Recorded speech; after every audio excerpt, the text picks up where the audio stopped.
Bismillahirrahmanirrahim. Akhirnya saya pegang mic.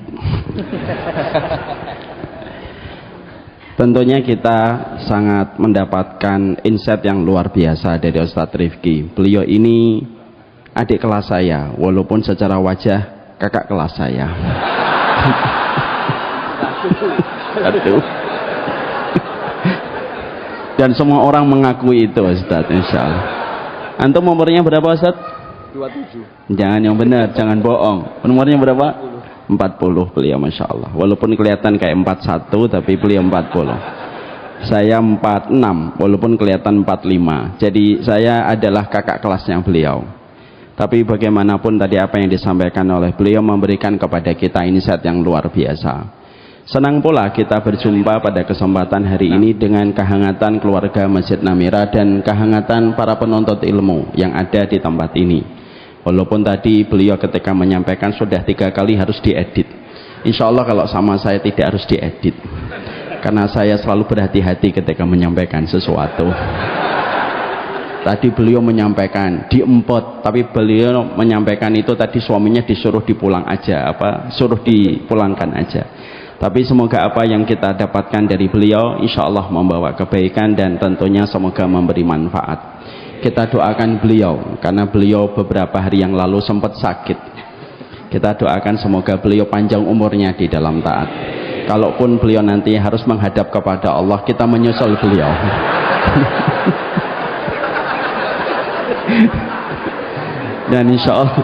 Dan kita insya Allah akan menghadap kepada Allah setelah beliau menghadap kepada Allah.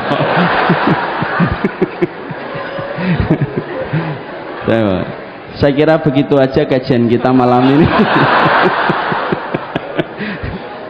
Mari kita mulai kajian kita kesempatan malam kali ini. Walaupun tadi yang disampaikan oleh Ustadz Rifki itu sudah sempurna, tapi saya akan mencoba untuk menambahi dari garis pinggir, karena kadang-kadang ada beberapa yang tertinggal dari garis pinggir. Semoga apa yang kita lakukan hari ini membawa kebaikan. Kita doakan kepada seluruh panitia yang telah bersusah payah menyelenggarakan kajian pada kesempatan malam kali ini dengan setiap kepenatan dan kelelahan mendapatkan pengganti yang lebih baik dari sisi Allah. Semoga kepada Abah Helmi juga disehatkan oleh Allah di dalam kebaikan, diberikan rahmat kepada keluarga beliau, dan semoga kita yang berkumpul di sini suami istri, ibu-ibu tidak usah menghina dan tidak usah mencela suaminya. Walaupun tadi Ustadz Rifki mengatakan itu, tapi saya sangat tidak setuju. Beliau terlalu mewakili bahasanya ibu-ibu, tapi beliau tidak pernah mewakili bahasa jenis kelaminnya beliau. Saya itu kadang-kadang kalau lihat kajian beliau di YouTube terlalu membela ibu-ibu ini. Suatu saat kamu akan diuji oleh mereka. Enggak, harusnya disampaikan secara adil insya Allah. Mari kita mulai kajian kita pada kesempatan hari ini. Semoga Bapak dan Ibu bukan hanya menjadi pasangan pada kehidupan di dunia, tapi menjadi sahabat pada kehidupan dunia, supaya nanti kita reuni akbar pada kehidupan di surga. Bapak dan Ibu, saya sampaikan kepada Bapak dan Ibu, kalau ada seorang istri bersabar menghadapi suami, saya yakinkan insya Allah suaminya pun bersabar menghadapi istrinya. Kalau ada seorang istri yang meneteskan air mata karena kelakuan suaminya, banyak suami pun meneteskan air mata melihat kelakuan istrinya ketika dia meneteskan air mata di dalam mobil. Semuanya sedang berusaha menjadi versi terbaiknya masing-masing. Tapi terkadang memang Allah jadikan pertemuan laki-laki dan perempuan itu menjadi sebuah ujian, supaya kita layak mendapatkan pahala di antara ujian yang kita dapatkan. Para ulama itu mengatakan, sabarnya istri kepada suami 2 kali sabar, sabarnya suami kepada istri pun sama 2 kali sabar. Kenapa sabarnya suami kepada istri 2 kali dan sabarnya istri kepada suami juga 2 kali? Penyaringannya lebih banyak daripada sabarnya kita kepada orang lain. Pertama, sabarnya istri, sabarnya suami kepada istri, karena sesungguhnya suami memberikan nafkah, sandang, papan, dan pangan kepada istrinya. Semua kehidupannya ditanggung oleh suaminya. Tapi maaf, terkadang istri kita itu suka amnesia terhadap kebaikan yang pernah kita lakukan, tapi menjadi akuntan paling handal mengingat kesalahan dan keterbatasan. Makanya maaf, kadang-kadang seorang suami sudah rela melakukan apa saja, tapi terkadang yang diingat oleh istri hanyalah kesalahan dan kekurangan, padahal betapa banyak kebaikan yang telah dilakukan olehnya ketika dia membersamai keluarganya untuk menuju kepada versi terbaiknya. Saya tidak mengatakan semua laki-laki itu baik, tapi saya juga tidak mengatakan semua laki-laki itu brengsek. Banyak laki-laki yang terkadang mereka kerja di satu tempat, mereka menghadapi berbagai macam tekanan, tapi mereka tetap bertahan di kantor itu.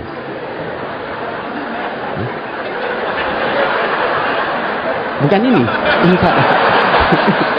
ini bukan ini. Tapi terkadang suami itu ketika dia melewati berbagai macam tekanan, dia tetap bertahan di keluarga itu. Kenapa? Karena yang dia pikirkan adalah istri dan anaknya. Saya pernah setengah 12 malam habis syuting di kantor Syamila, saya memesan makanan bersama dengan tim. Ada tukang ojek setengah 12 malam, turun hujan yang begitu deras, dia mengantarkan makanan yang kita pesan. Saya tanya sama bapaknya, "Pak, belum pulang?" "Belum, Mas." "Ini jam setengah 12. "Iya, saya belum dapat rezeki yang cukup." "Cukupnya pinten? Cukupnya berapa?" 75.000 lah Pak, insya Allah cukup. "Baru dapat berapa Pak hari ini?" 50.000. Saya tergetar hatinya. Saya setelah itu memberi apa yang bisa saya berikan kepada beliau. Saya melepaskan beliau di tengah guyuran hujan setengah 12 malam. Dan dia melakukan itu ketika yang lain terlelap dalam tidur. Siapa yang dia berikan? Istrinya. Makanya sesungguhnya bahwasanya laki-laki ketika dia berbuat baik kepada istrinya 2 kali sabar. Makanya maaf, kita laki-laki itu kalau kita disuruh traktir, kita itu kalau disuruh traktir teman, sekali 2 kali kita masih bisa senyum, 3 kali 4 kali masih bisa senyum, tapi 5 kali 6 kali pasti kita sudah nggak senyum. Dan kita akan mengatakan, "Bu, jangan saya traktir terus, gantianlah Ustadz Rifki yang traktir, masuk saya terus." Tapi maaf, pernah nggak suami kita ketika membiayai kita sebagai istrinya sudah 15 tahun, suami kita lalu ngomong, "Saya pikir-pikir 15 tahun ya saya traktir kamu ya," gitu. Nggak pernah. Dan itu menunjukkan kepada kita bahwasanya sabarnya laki-laki kepada perempuan 2 kali sabar. Yang kedua, kenapa laki-laki itu sabarnya 2 kali sabar kepada perempuan, sebagaimana perempuan juga 2 kali sabar? Yang kedua, karena laki-laki itu yang nanti akan bertanggung jawab terhadap hisabnya istri terlebih dahulu. Tapi ketika dia bertanggung jawab atas hisabnya kehidupan istrinya, kita menjumpai dan kita mendapati sang istri belum tentu memberikan ketaatan dan kepatuhan secara sempurna kepada suaminya. Bapak, kalau istrinya bapak telat sholat subuh, sholat subuhnya setengah 7 pagi, sampai dia bingung membedakan subuh atau duha, maka yang pertama kali akan ditanya oleh Allah itu bapak dulu. Kenapa itu wanita yang kamu menikahinya dan menjadi tanggung jawab dirimu setengah 7 dia sholat subuh? Yang ditanya kita, Pak. Kalau kemudian hari ini istri kita makan nasi goreng, kita ditanya lebih dulu, harta yang kita berikan kepadanya membelikan nasi goreng itu harta halal atau tidak. Tapi walaupun sudah semacam itu, dia bertanggung jawab atas urusan hisab seorang istri, tapi ternyata belum tentu dia mendapatkan kepatuhan dan ketaatan secara sempurna dari pihak seorang istri kepada seorang suami. Sama pula istri sabarnya kepada suami itu juga sama, 2 kali sabar. Kenapa istri itu ketika sabar kepada suami itu 2 kali sabar, Ustaz? 1, karena ketika dia menikah, dia pindah dari cintanya seorang bapak menuju kepada cinta seorang laki-laki yang belum tentu cintanya laki-laki itu sebesar cintanya seorang bapak kepada dirinya. Berapa banyak seorang bapak nggak pernah jewer, nggak pernah nyentil, nggak pernah bentak, tapi ketika dia pindah kepada seorang laki-laki yang menikahinya, dia sering dibentak, dia sering dipukul, dan itu yang menjadikan seorang wanita itu 2 kali sabar ketika dia itu harus memberikan kesabaran kepada suaminya. Yang kedua, kenapa sabarnya istri kepada suami itu 2 kali sabar, Ustaz? Yang kedua, karena orang yang paling tahu aibnya bapak itu istri kita, Pak. Siapa yang paling tahu tentang aibnya Ustaz Rifki? Istrinya, dan saya juga insya Allah tahu. Karena sesungguhnya istri kita yang paling tahu tentang aibnya kita. Tapi ketika dia tahu tentang aibnya kita, dia tetap di rumah. Dia kalau keluar harus minta izin, kalau kita pulang harus membukakan pintu, kalau dia ngobrol kita harus mendengarkan apa yang dia sampaikan. Semua harus dilakukan walaupun dia tahu apa yang ada di dalam handphone suaminya, kemaksiatan apa yang dikerjakan suaminya, pengkhianatan apa yang pernah dilakukan oleh suaminya. Dia tahu semuanya, tapi dia pun harus memberikan taat. Dua-duanya harus sabar. Kalau saya jadi dai, saya dua-duanya saya bela, Pak. Saya nggak kayak beliau. Mau megang mic.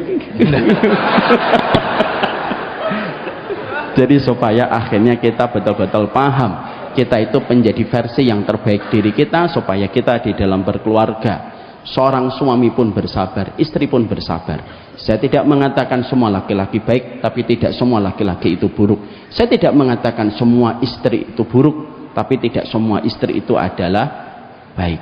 Semuanya dalam kondisi seimbang ketika kita di dalam pernikahan. Makanya ibu dan bapak tahu apa kalimat paling romantis dalam kehidupan di akhirat. Tadi beliau menerangkan tentang perkataan Imam Ahmad, bahwasanya kalau sudah ngelewatin sirat, kakinya sudah berada di surga, sirat itu sudah di belakang, disitulah merasa tenang. Tapi tahukah kita apa kalimat paling romantis kalau kita nanti di akhirat? Kalimat paling romantis nanti ketika di akhirat, yaitu ketika suami istri sudah di depan pintunya surga yang jumlahnya ada 8. Lalu Allah menyampaikan panggilan kepada suami istri itu sebagaimana di dalam surat Az-Zukhruf ayat 70. Udkhulul jannata antum wa azwajukum tuhbarun. Masuklah kamu bersama pasanganmu ke surga dalam kondisi hati kalian digembirakan. Suami menggenggam istri, istri menggenggam suaminya, bareng-bareng masuk surga. Itulah panggilan romantis yang akan terdengar di dalam panggilan di surga. Makanya di dalam surat At-Tur ayat yang ke-25 Allah menyampaikan kepada kita bahwasanya wa aqbala ba'duhum ala ba'di yatasaalun. Nanti kalau para penghuni surga dari suami istri sudah masuk surga, apa kesibukan mereka? Kesibukan mereka itu ngobrol. Dan di situ menggunakan kalimat fi'il mudhari, yatasaalun, saling berbicara dan saling bertanya, tidak pernah berhenti. Dan itu merupakan kenikmatan di surga. Ngobrol tanpa pertengkaran, ngobrol tanpa nesu, ngobrol tanpa kita marah. Dan itu kekal selama-lamanya ketika kita sudah reuni dengan istri kita di atas dipan di surga. Makanya obrolan, makanya kegiatan apa yang paling nikmat nanti antara suami istri di surga? Ngobrol. Maka bisa jadi ada seorang istri, suami nanya kepada istrinya, kenapa kamu masuk surga? Iya, Masya Allah mas, aku masuk surga karena aku taat sekali kepada dirimu. Makanya 8 pintu surga memanggil namaku. Sama istrinya pun tanya kepada suaminya, kalau kamu mas, apa yang menjadikan kamu masuk surga? Suaminya menjawab, karena aku sabar menghadapi dirimu. Dan syukur menghadapi dirimu. Jadi itulah yang saya ingin sampaikan. Saya itu sebenarnya ingin untuk mengulas satu persatu perkataan beliau tadi. Tapi kelihatannya kalau saya ulas sampai tengah malam pun kita nggak akan selesai. Mari kita mulai kajian kita. Saya doakan semoga kita menjadi pasangan yang betul-betul senyawa, seilmu, sesurga. Assalamualaikum warahmatullahi wabarakatuh. Innal hamdalillah wassalatu wassalamu ala Rasulillah wa ala alihi wa sahbihi wa man tabi'ahum bi ihsan ila yaumil qiyamah. Kepada seluruh jamaah yang hadir dari para penuntut ilmu dan bersama dengan kehangatan Masjid Namira Lamongan. Semoga kita menjadi umatnya Nabi Muhammad SAW yang senantiasa kita bersaudara.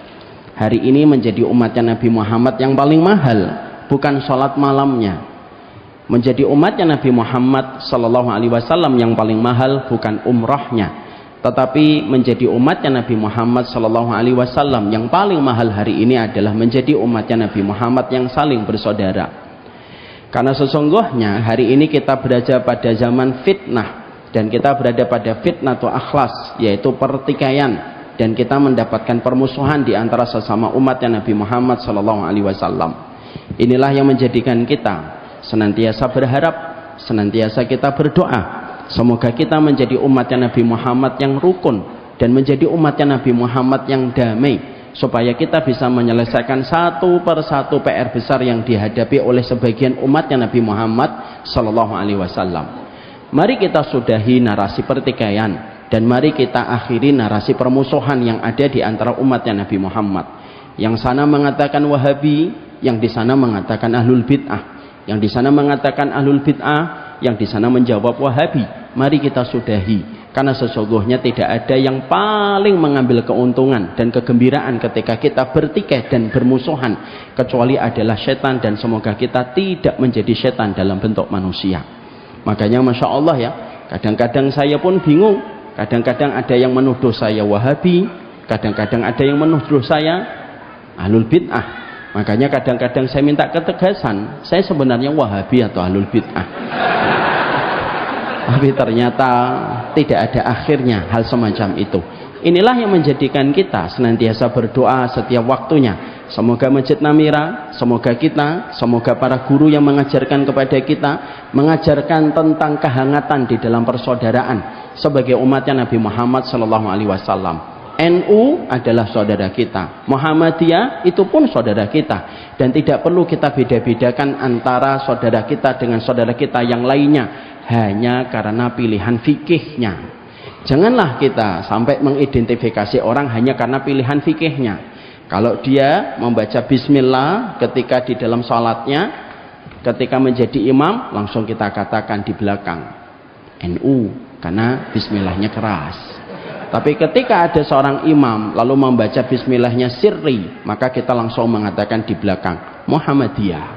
Kalau dia kunut NU, kalau dia tidak kunut Muhammadiyah. Padahal itu masalah fikih, dan fikih itu luas. Yang sempit itu adalah hati kita, supaya kita betul-betul mampu mengembalikan anugerah besar pada kehidupan umatnya Nabi Muhammad, yaitu adalah kehangatan di dalam persaudaraan.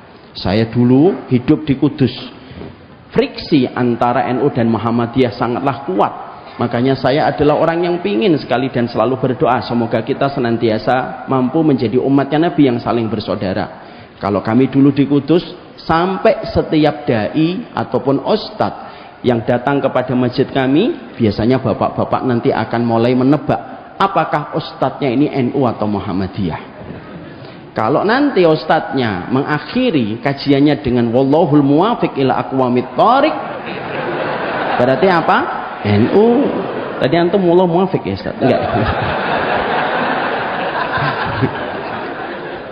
Tapi kalau ada seorang dai ketika dia mengakhiri kalimatnya dengan mengucapkan wallahu a'lam bishawab, MD, ada temannya bapak datang ke masjid, dikatakan oleh bapak di sini friksinya kuat. Temannya bapak mengatakan, tenang pak, saya tahu cara untuk menenangkan jamaah di masjid ini. Ketika beliau ngisi, semua bapak-bapak di belakang saling toel dan berkata NU atau Muhammadiyah. Kita tunggu nanti closingnya.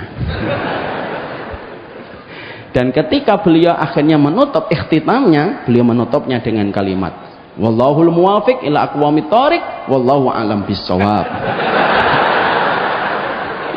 Maka seketika yang di belakang bapak-bapaknya mikir ini NU atau Muhammadiyah ya. Mari kita sudahi narasi semacam itu. Sesungguhnya siapapun yang kunut saudara kita, siapapun yang tidak kunut itu pun saudara kita. Itu hanya masalah fikih. Fikih itu luas, yang sempit itu adalah hati kita. Saya di Rawamangun pernah mendapatkan pertanyaan di Jakarta Timur, Ustadz, saya itu kalau ada orang sholat di samping saya dalam kondisi menggerak-gerakkan telunjuknya, saya tidak khusyuk. Saya ngomong sama beliau, Pak, Bapak fokus ngelihat telunjuknya Bapak aja.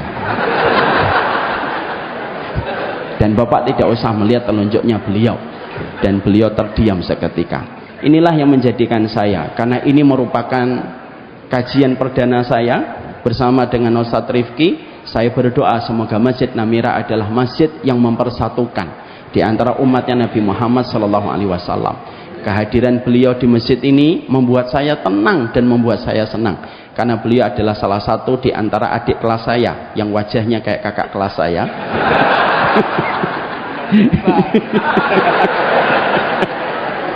Yang insya Allah punya komitmen untuk menjaga persaudaraan. Beliau orang Muhammadiyah, tapi alhamdulillah hari ini sudah banyak disapa dan sudah banyak menyapa kepada saudara-saudara kita juga dari saudara-saudara kita di NU, dan ini merupakan kabar gembira yang tentunya selalu kita syukuri. Bersatunya umatnya Nabi Muhammad sesuatu yang paling kita gembirakan, supaya kita tidak menjadikan hadis Bukhari untuk memisahkan Nabi dengan umatnya Nabi Muhammad yang lainnya. Jangan menjadikan hadis Muslim hanya untuk menjadikan kita berpisah dengan saudara kita yang lainnya. Dan itulah yang kita harapkan. Dan semoga Allah memberikan kehangatan kita di dalam persaudaraan. Alhamdulillah, kita baru mulai. Alhamdulillah, tentunya kita bersyukur sama Allah atas seluruh kenikmatan yang Allah berikan kepada kita. Semoga kita menjadi hamba yang senantiasa bersyukur. Intinya kehidupan itu ada 3, sebagaimana dikatakan Imam Ibnu Qayyim di dalam kitab Miftah dari Sa'adah. Syukurnya tanpa syarat, sabarnya tanpa tepi, dan ridhonya tanpa batas. Kita memberikan 3 perkara itu terus menerus di dalam perjalanan kehidupan kita. Inna fil jannati la manzilatun la tunalu illa bisabri wasyukri warridha. Sesungguhnya di surga ada derajat yang tidak akan pernah kita masuki setiap derajat di surga itu sampai kita memberikan 3 perkara.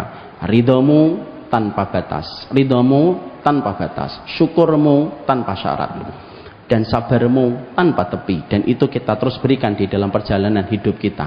Kita terkadang di dalam perjalanan hidup, maka sesungguhnya terkadang kita memberikan 3 perkara itu terus menerus dalam satu momen kehidupan. Kadang-kadang seorang suami melihat istrinya, dia bersyukur, tapi suami ketika melihat rekeningnya, dia bersabar. Dan terkadang ketika menjumpai perjalanan hidupnya, maka sesungguhnya dia ridho untuk menata kehidupan. Tapi itulah yang terus kita berikan di dalam kehidupan kita. Bapak dan Ibu, kalau kita bersyukur, maka kita selalu ingat dengan satu ayat yang sering kita lafadzkan dan sering sekali kita jumpai dan kita dengarkan. La in syakartum la azidannakum. Kalimat ini atau ayat ini sangatlah terkenal, tapi terkadang kita sering salah menafsirkannya dan memaknainya. Kalau kita betul-betul bersyukur, maka sesungguhnya kalau kita bersyukur itu bukan berarti kalau kamu bersyukur dari 1 menjadi 2. Kalau motormu 1 kamu syukuri, maka menjadi motornya 2. Kalau mobilmu 1, kalau kamu syukuri, mobilmu menjadi 2. Kalau istrimu 1 kamu syukuri, maka menjadi 2. Salah. Bukan itu artinya la in syakartum la azidannakum. Tapi kita menjumpai bahwasanya ahli tafsir itu mengatakan kata la azidannakum itu artinya siapapun yang dia bersyukur, Allah panjangkan bahagianya pada satu karunia yang sudah dia peroleh, walaupun karunia itu sudah lama dia dapatkan dan sudah lama dia peroleh.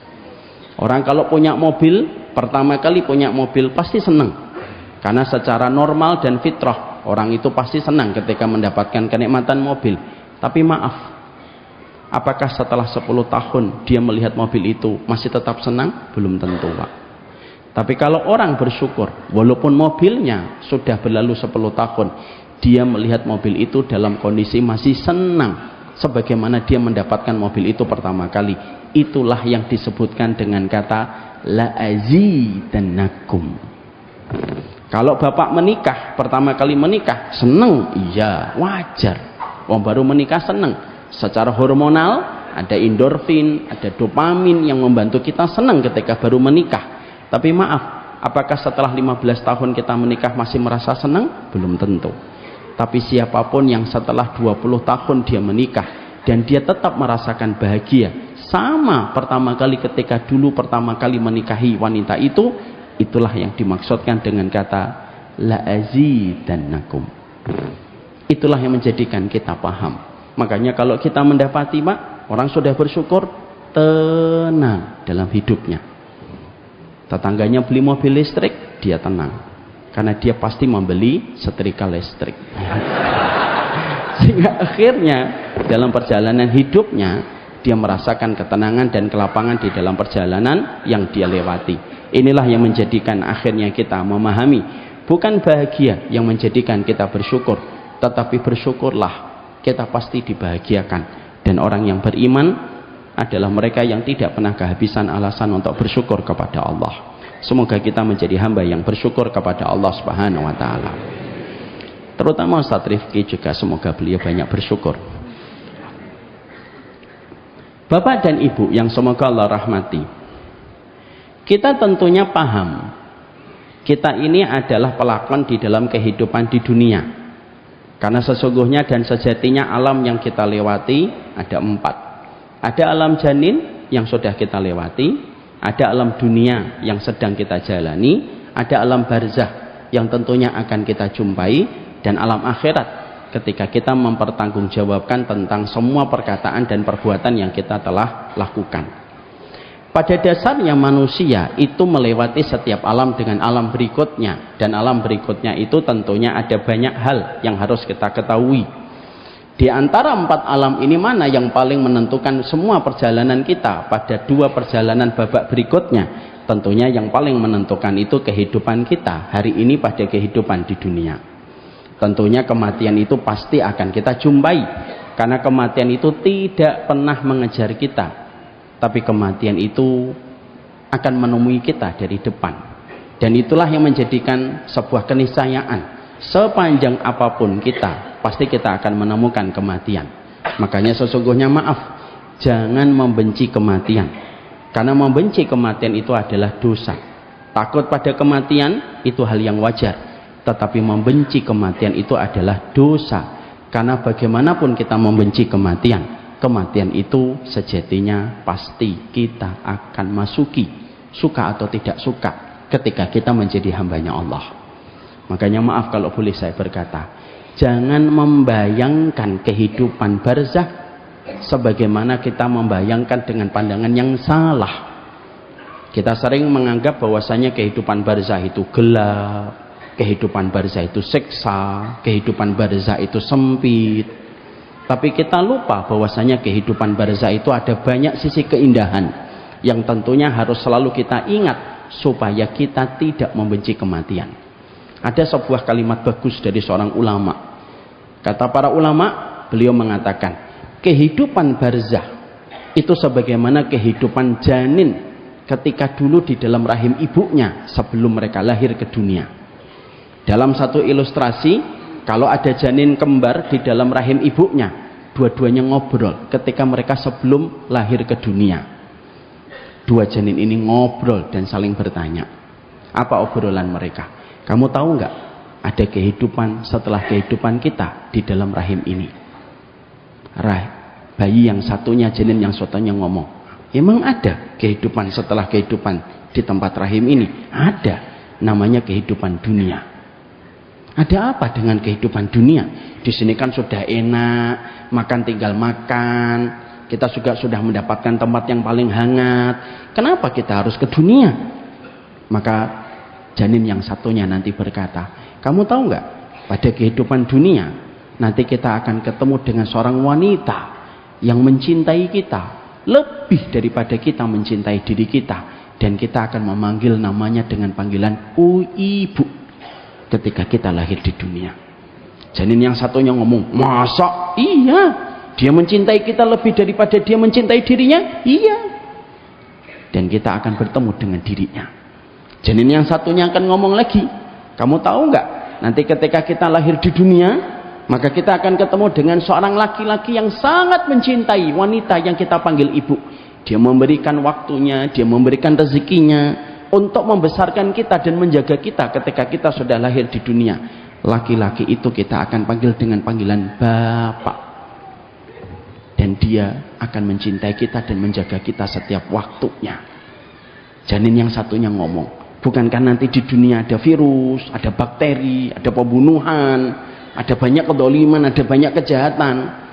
Lalu janin yang satunya mengatakan, betul, tapi di situ ada Bapak kita yang siap melindungi kita. Kamu juga harus ingat, di dunia nanti ada air susu, ada buah-buahan, ada lautan, ada danau yang tidak pernah kita jumpai dalam kehidupan di alam janin ketika kita hari ini tinggal. Cuma satu. Sebelum kita melihat itu semuanya, kita harus melewati sempitnya jalan keluar sebelum kita bertemu dengan dunia.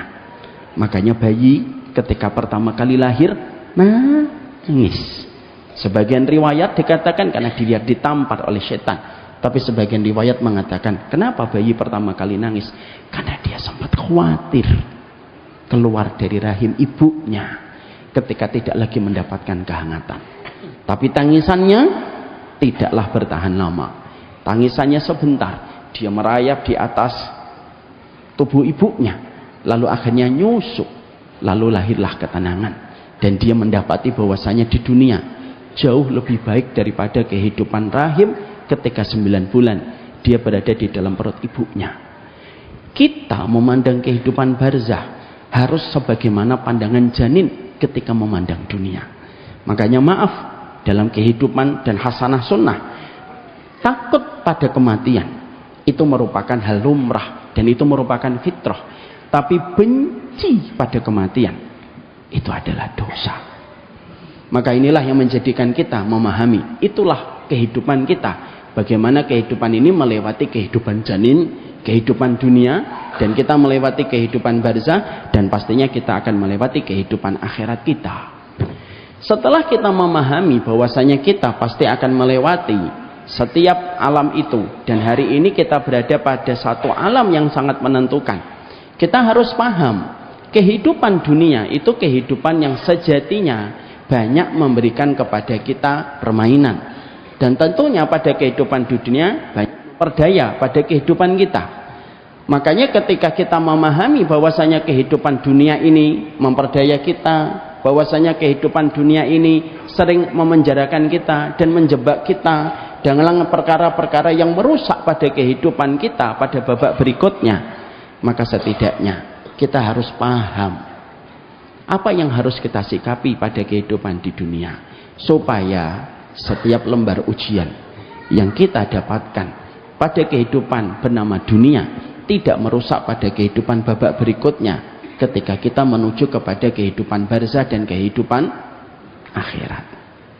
Ada satu kisah yang bagus sekali yang diceritakan oleh Nabi Muhammad dalam satu kisah Israiliyat, tapi kisah ini mauquf, tidak kita benarkan 100%, tapi juga kita tidak dustakan 100%. Apa kisah yang pernah disampaikan oleh baginda Nabi dalam kisah Israiliyat?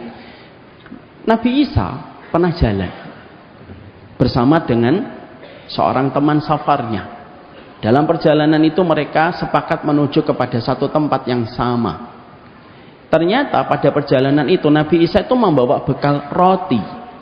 Ketika mereka sedang istirahat, Nabi Isa meletakkan rotinya di satu tempat ketika Nabi Isa istirahat alaihi salam.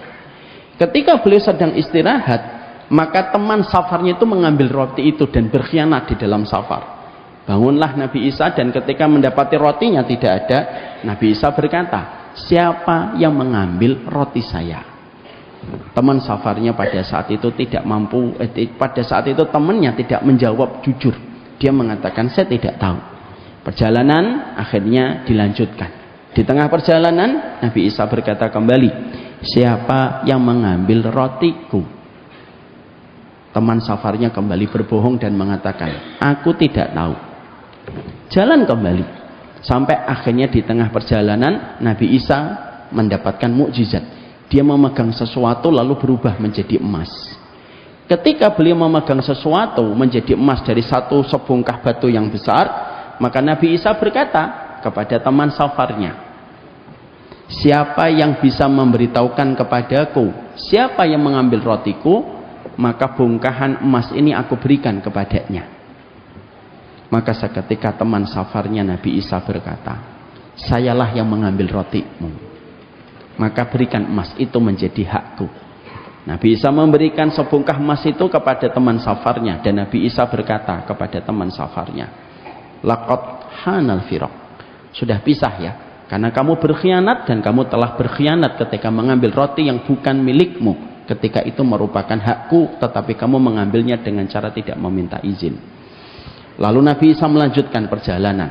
Orang ini begitu bergembira, tidak memikirkan dosa yang baru saja dia lakukan kepada Nabi Isa, pengkhianatannya kepada Nabi Isa.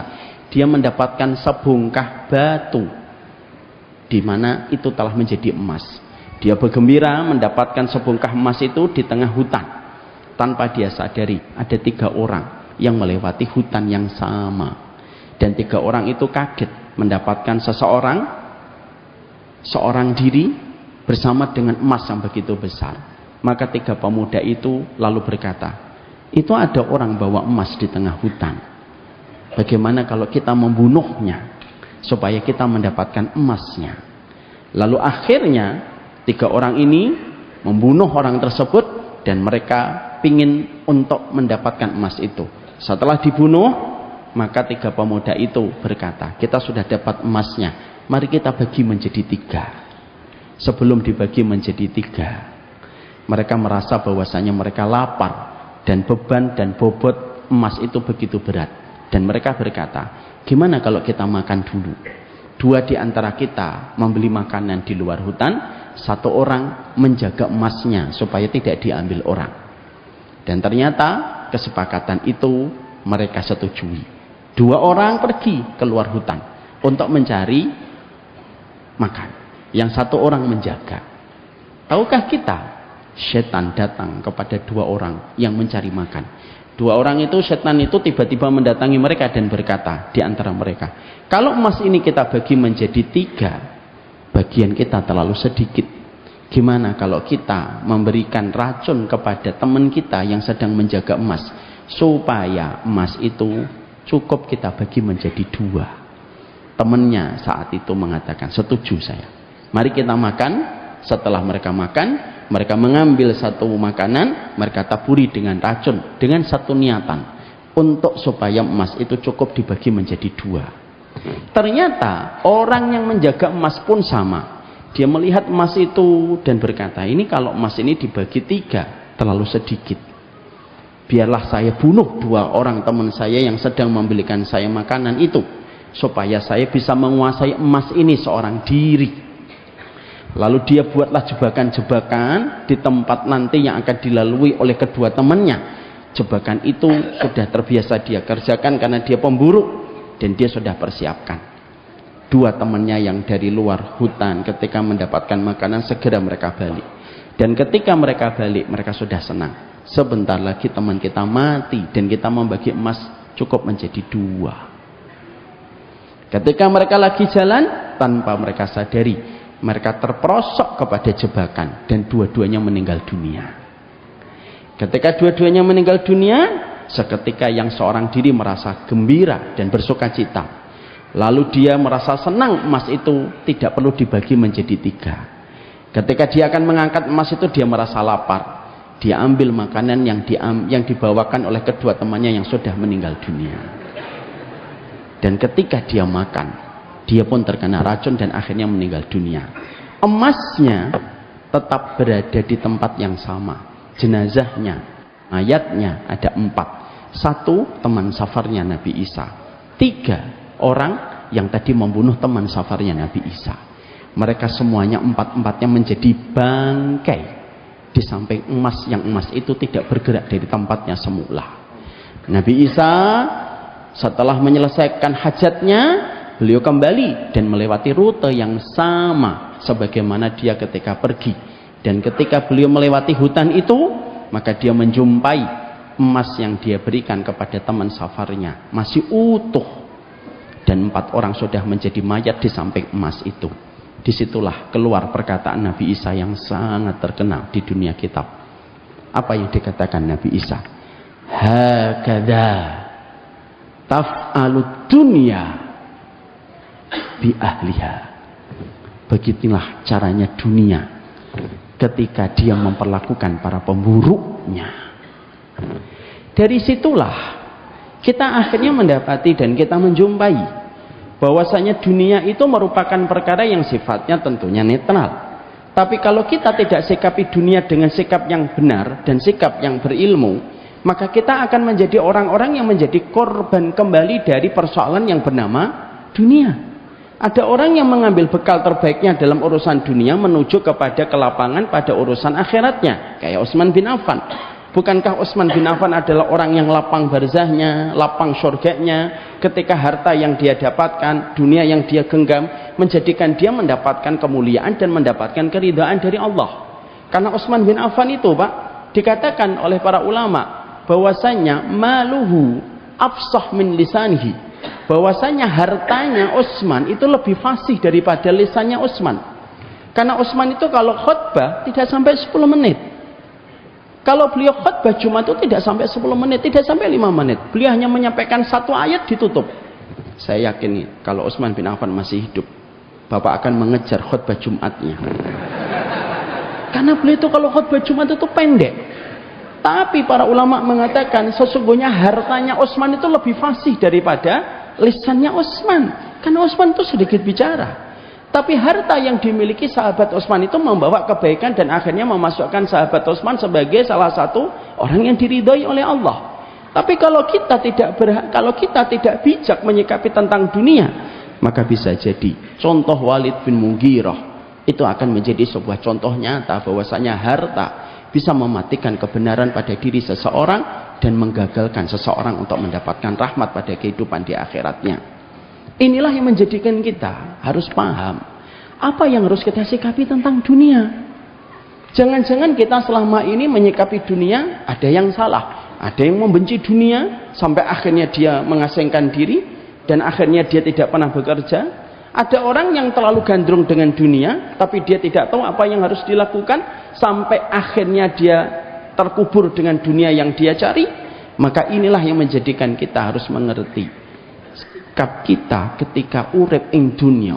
Sikap apa yang harus kita lakukan ketika kita menjalani kehidupan dunia kita supaya dunia ini tidak mengubur kita lalu menggagalkan perjalanan kita untuk mendapatkan musim panen pada kehidupan kita di babak berikutnya. Dan inilah yang menjadi pembahasan kita pada kesempatan malam kali ini. Inilah yang menjadikan kita akhirnya paham kalau begitu apa yang harus kita lakukan. Kalau kita hari ini menjadi pelakon dunia, kita hari ini menjadi seorang hamba yang Allah takdirkan hidup kita pada kehidupan ini, maka setidaknya ada 5 poin yang harus kita mengerti dan harus kita kerjakan supaya betul-betul menjadikan diri kita betul-betul memaknai kehidupan dunia dengan cara yang paling Allah ridhoi. Supaya sekali lagi kita tidak menjadi korban-korban berikutnya dari urusan yang bernama dunia. Maka setidaknya para ulama lalu menerangkan kepada kita 5 perkara yang harusnya kita sikapi dengan sikap yang terbaik ketika kita memaknai dunia. Yang pertama, kenali dunia itu dinamakan oleh Allah dengan kata dunia itu kenapa? Kita harus paham ya Pak. Semua kata yang ada di dalam bahasa Arab itu selalu memberikan makna. Contoh, kenapa perjalanan disebut dengan safar? Karena sesungguhnya safar itu artinya memperlihatkan dan menyingkap. Artinya karakter seseorang itu biasanya akan terlihat dan tersingkap ketika dia di perjalanan. Orang yang baik atau tidak baik, lihat pada waktu safar. Setiap kata dalam bahasa Arab itu selalu ada maknanya. Sama. Yang pertama dari 5 perkara yang harus kita mengerti supaya kita menyiasati urusan kita ketika kita urip ing dunya. Maka yang pertama, jangan sampai kita menjadi pelakon dunia tapi kita tidak tahu kenapa panggung kita hari ini dinamakan oleh Allah dengan kata dunia. Karena kata dunia itu dari bahasa serapan bahasa Arab. Dan kita harus paham kenapa Allah yang memberikan nama panggung kita ini bernama dengan dunia. Supaya ketika kita paham apa itu dunia dan kenapa panggung kita dinamakan dunia oleh Allah, kita akhirnya bisa mengatur strategi bagaimana kita tidak terjebak dengan permainannya. Para ulama itu mengatakan kepada kita, dunia ini dinamakan dengan kata dunia karena ada 3 maknanya. Yang pertama, kenapa dunia ini dinamakan dengan kata dunia? Karena tempatnya rendah, Pak. Diambil dari kata adna, sesuatu yang sifatnya rendah. Makanya maaf, surga itu disifati oleh Allah dengan kata tinggi ketika Allah menyampaikan fi jannatin aliyah. Surga itu di tempat yang tinggi. Makanya kalau kita di tempat yang rendah, yo jangan ngarep-ngarep semuanya itu indah kalau kita di tempat yang rendah. Karena sesungguhnya biasanya kita mendapatkan keindahan itu di tempat yang tinggi. Kita ngelihat matahari di Lamongan sama kita melihat matahari di puncak Gunung Lawu Hargodumilah, mana yang lebih indah? Puncak Gunung Lawu. Kita makan mie ketika kita di bawah dengan kita makan mie di atas gunung, mana yang lebih nikmat? Di atas gunung, Pak. Makanya kalau kita memahami kenapa kok dinamakan tempat kita, panggung kita ini dinamakan dunia, tempatnya rendah. Makanya di tempat yang rendah itu kita menjumpai dan kita mendapati tidak ada yang maksimal dan absolut dalam keindahan. Karena tempatnya rendah. Makanya nanti kalau kita di surga, kita tempatnya tinggi. Itulah kenapa kita kalau baru meninggal dunia, dalam hadis riwayat Bara' bin Azib, orang itu kalau baru meninggal dunia dicabut ruhnya. Orang kalau baru meninggal dunia dalam riwayat Bara' bin Azib bagaimana?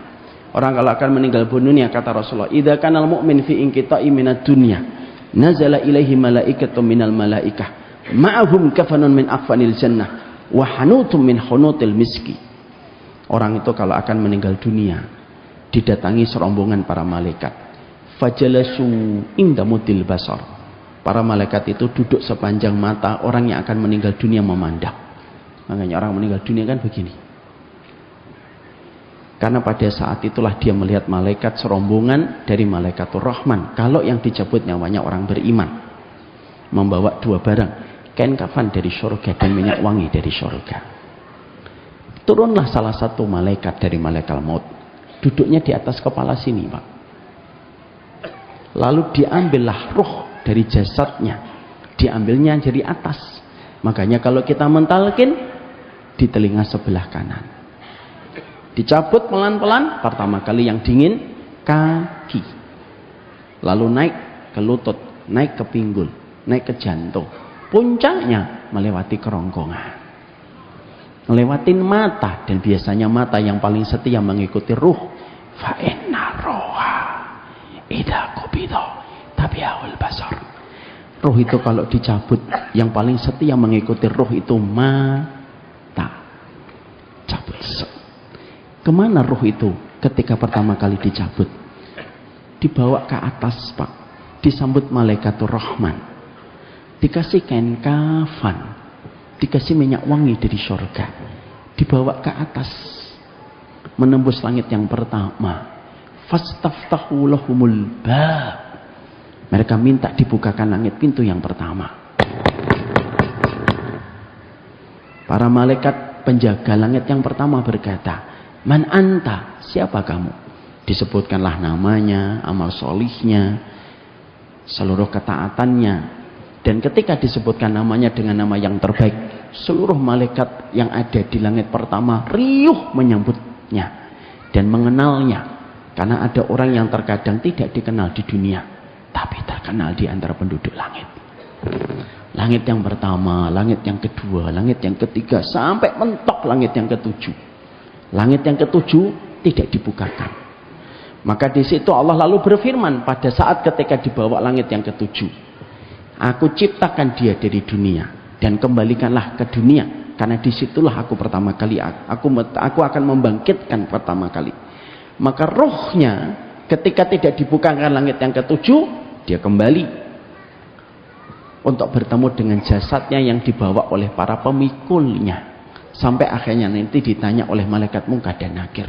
Pertanyaan kita, Pak, kalau ujungnya nanti dibawa ke dalam jasad yang sedang dipikul oleh para pelayat, kenapa roh itu harus dibawa ke atas dulu hingga menembus langit yang ketujuh? Sebagian ulama mengatakan supaya setiap ruh ketika dia baru saja meninggal dunia dibawa ke langit yang ketujuh, supaya dia melihat betapa kecilnya dunia ketika dia melihatnya dari tempat yang tinggi. Lalu dia merasa betul-betul saya beruntung tidak terjebak dengan dunia yang memperdaya saya, ketika saya mendapatkan kebahagiaan pada apa yang saya lakukan. Makanya maaf Pak, kita kalau naik pesawat, apa pertama kali yang akan kita pikirkan? Mungkin sebagian besar dari kita mungkin sama. Kalau kita naik pesawat, yang pertama kali kita pikirkan, Masya Allah ya, rumah ratusan juta, miliaran. Ketika kita naik pesawat, terasa kecil sekali. Dan itulah kenapa surga di tempat yang tinggi. Kenapa dunia di tempat yang rendah? Karena di tempat yang rendah tidak akan maksimal segala keindahan. Makanya maaf, betul kata beliau, jangan pernah mengharapkan dunia itu ramah. Karena memang di tempat yang rendah. Makanya kalau kita beli apartemen Pak, apartemen yang paling mahal itu yang paling tinggi Pak. Kenapa di lantai yang paling tinggi itu yang paling mahal? Karena ngelihat sesuatu itu tampaknya indah. Ngelihat mobil itu kayak mainan. Dengar suara adzan kalau di lantai 25 itu beda dengan mendengar adzan di lantai 1. Makanya kenapa surga itu identik dengan tempat yang tinggi, dunia itu tempat yang rendah. Karena sesungguhnya di situ kita paham semua keindahan dunia itu tidak ada yang absolut. Karena yang absolut itu hanya dalam keindahan ketika kita berada tingginya surga. Makanya maaf, itulah yang kenapa panggung kita dinamakan oleh Allah dengan kata dunia. Tempatnya rendah. Kalau di tempat yang rendah, ya wajar kalau kita sedih. Makanya kalau ada orang tanya, Ustadz kenapa saya masih sedih? Ya karena kita di dunia. Karena kalau kita bertanya kenapa saya kecewa? Ya karena kita di dunia. Kenapa saya kok masih dikhianati? Ya karena kita di dunia. Karena pada dasarnya di tempat yang rendah berkumpulnya segala keburukan. Makanya maaf, beberapa nyamuk tidak bisa naik ke tempat yang tinggi. Tapi biasanya nyamuk itu di tempat-tempat yang rendah. Kenapa orang Papua itu jarang kena malaria? Karena mereka tidurnya di atas pohon. Nyamuk malaria nggak bisa naik. Sehingga akhirnya Allah memberikan pelajaran kepada kita yang pertama. Dunia itu merupakan tempat yang rendah. Yang kedua, kenapa dunia kita dan panggung kita itu dinamakan dengan dunia? Karena waktunya begitu cepat. Lam yalbasu ila sa'atam min naharim balak. Waktunya itu diputarkan oleh Allah itu cepat. Makanya ketika kita di dunia, kalau gembira jangan terlalu sombong karena waktunya cepat. Semuanya nanti akan berganti. Kalaupun sedih jangan terlalu sedih karena itu pun juga nanti akan berganti dengan kondisi yang lain. Makanya kalau kita sedang melakukan sesuatu, katakan pada diri kita, kalau sedang merasakan sesuatu, katakan ini akan cepat berlalu. Bapak dan ibu kalau lagi gembira, katakan ini akan cepat berlalu, supaya kita tidak sombong. Kalau kita lagi sedih, tiba-tiba bapak dan ibu lagi terlibat persoalan, maka katakan sama diri kita, semuanya akan berlalu. Kenapa? Karena sesungguhnya Allah memutarkan kehidupan dunia itu cepat, supaya kalau kita diuji, ujiannya nggak lama. Supaya kalaupun kita gembira, gembiranya tidak membuat sombong. Coba kalau kita dibuat dunia itu lama, kan berat Pak. Saya dulu pernah mencoba mencari tahu ketika ibu saya wafat umur 69 tahun. Saya sedih sekali. Saya ini sering iri sama Ustaz Rifki. Beliau ini umurnya 40 walaupun kelihatan 46 gitu. Tapi beliau itu orang tuanya masih lengkap. Ibunya masih ada. Masih sehat. Makanya salah satu cita-cita beliau itu apa? Pengen ngajak orang tuanya haji, dan kita doakan semoga tahun ini. Ya. Tapi saya ketika meninggalnya ibu saya 11 tahun yang lalu, umur 69 tahun, saya tuh sempat mikir gitu. Kenapa ya umatnya Nabi Muhammad itu tidak diberikan umur sepanjang umatnya Nabi Nuh? Saya cari di kitab Pak. Saya cari, akhirnya saya nemukan sebuah jawaban yang justru memberikan kepada saya sebuah kebenaran. Loh, justru kita ini diberikan umur yang pendek, diberikan waktu yang cepat oleh Allah, itu tanda rahmatnya Allah untuk kita. Coba kalau kita diberikan umur yang panjang kayak umurnya umat Nabi Nuh Pak, lelah kita menjalani hidup. 1600 tahun tuh kayak apa kita hidup? Kalau ada seorang suami diuji sama istrinya, atau seorang istri diuji sama suaminya, itu berapa puluh tahun dia. Kita ngomong, Bu, Ustadz saya ini diuji sama suami saya, Ustadz saya sudah curhat sama Ustadz Rifki tapi nggak direspon gitu. Lalu saya ngomong sama ibu itu, Bu sabar Bu, Ya Allah Ustaz, saya sudah 743 tahun sabar. Enggak enak. Makanya akhirnya Allah itu jadikan kehidupan di dunia itu adalah singkat. Itu sebenarnya rahmat Pak untuk kita. Karena kita diberikan umur yang tidak terlalu lama, waktunya diputar cepat oleh Allah, tapi balasannya sama dengan umat sebelum Nabi Muhammad. Balasannya sama-sama di surga, kerjanya tidak perlu lama, diputarkan waktunya cepat supaya orang yang malas melakukan ketaatan segera melakukan ketaatan, supaya orang yang melakukan kemaksiatan itu mikir kemaksiatan kamu itu nikmatnya cuma sebentar. Jadi Allah itu ngasih pelajaran kepada kita, dunia ini cepat. Makanya akhirnya kita dapatkan hari kemarin kita baru tamat SD, hari ini anak kita sudah mau masuk kuliah. Tapi rasa cepatnya itu menjadikan kita akhirnya bisa merasakan dunia ini dibuat cepat oleh Allah supaya yang sedih tidak terlalu bersedih lama, yang gembira tidak sombong dengan kegembiraannya. Saya itu kemarin ketemu dengan Ustaz Rifki 6 bulan yang lalu, di bulan April kalau tidak salah ya Ustaz ya. Sudah berlalu 5 bulan, padahal seakan-akan baru kemarin kita ketemu. Allah putarkan cepat supaya kita menyadari betul itu tandanya rahmat. Dan supaya yang melakukan ketaatan segeralah melakukan ketaatan, karena Allah tidak membebani kamu dengan beban waktu yang lama supaya kamu merasa ringan ketika melakukan ketaatan. Coba Pak, kalau 1 hari sebanding dengan 1000 tahun kayak kita nanti di akhirat, bukankah itu beratnya luar biasa? Nyekolahkan anak 1000 tahun Pak. Perasaan dari tadi anak saya sudah sekolah kok nggak pulang-pulang gitu. Ternyata baru 700 tahun dia. Dan kita harus menunggunya nanti sampai 1000 tahun baru dia pulang. Allah memberikan kepada kita dunia itu tempat yang cepat waktunya supaya orang beriman mengambil pelajaran. Yang ketiga, dari poin yang pertama, kenapa dunia ini dinamakan oleh Allah dengan kata dunia? Karena diambil dari kata dani, sesuatu yang buruk, sesuatu yang bau, diambil dari kata dani dan diambil dari akar kata dana atun. Umar bin Khattab pernah jalan, lalu beliau mendapati ketika beliau jalan ada tumpukan-tumpukan sampah Pak.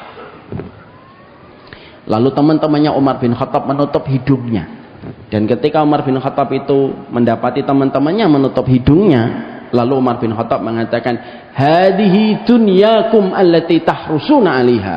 Loh, kenapa kalian tutup hidungnya? Ini dunia yang kalian cari-cari dan kalian uber-uber. Disitulah Umar bin Khattab ingin menjelaskan kepada kita, kenapa dinamakan dunia? Karena tempatnya kotor. Makanya kita tidak akan bisa mendapati bahwasanya dunia itu kotor sampai nanti ketika kita sudah di surga. Kalau kita di surga, semuanya bersih. Mengingus tidak ada, kencing tidak ada, kotoran tidak ada, bahkan penyakit hati pun tidak ada nanti di surga. Kenapa orang itu bisa mengartikan bahwasannya dunia itu tempat yang kotor? Nanti kalau dia sudah di surga. Kalau dia belum di surga, ya belum bisa mengartikan bahwasannya dunia itu kotor. Kita akan betul-betul bisa mengatakan dengan yakin dunia itu kotor kalau kita sudah di surga. Perumpamaannya, kalau kita misalkan dulu ketika kita masih kecil, apa permainan yang paling kita gandrungi dan paling berharga untuk kita? Permainan yang paling kita senangi dan paling kita gandrungi itu adalah layangan, kelereng. Dan kita rela itu main dari jam 12 sampai jam 5 sore. Kulit kita menjadi hitam hanya untuk mendapatkan 2 layangan. Pada saat itu kita merasa bahwasanya itu paling berharga untuk kita. Coba sekarang kalau kita sudah tua kayak gini, kita ngelihat layangan itu, apa layangan ini, apa ini kelereng-kelereng ini? Karena bagi kita sekarang kelereng dan layangan tidak penting. Yang penting apa? BPKB dan STNK.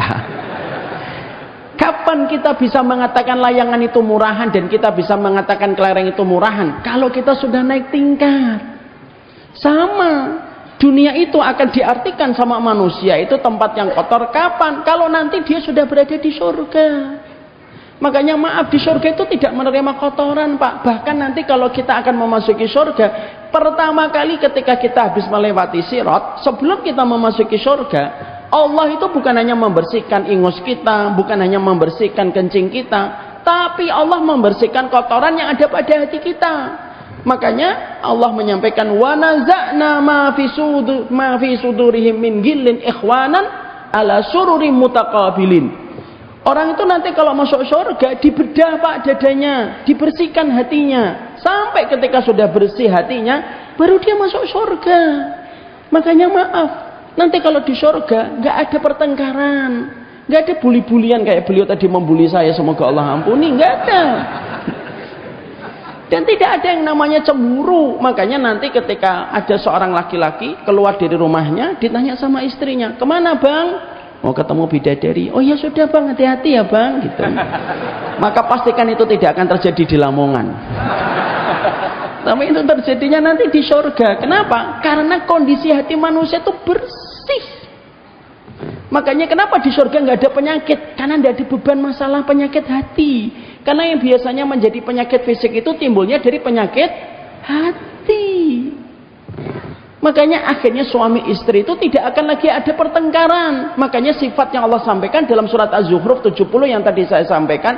Kenapa suami istri itu ketika masuk surga ditambahi dengan hal, ditambahi dengan kondisi keadaan toh barun, mereka dalam kondisi gembira?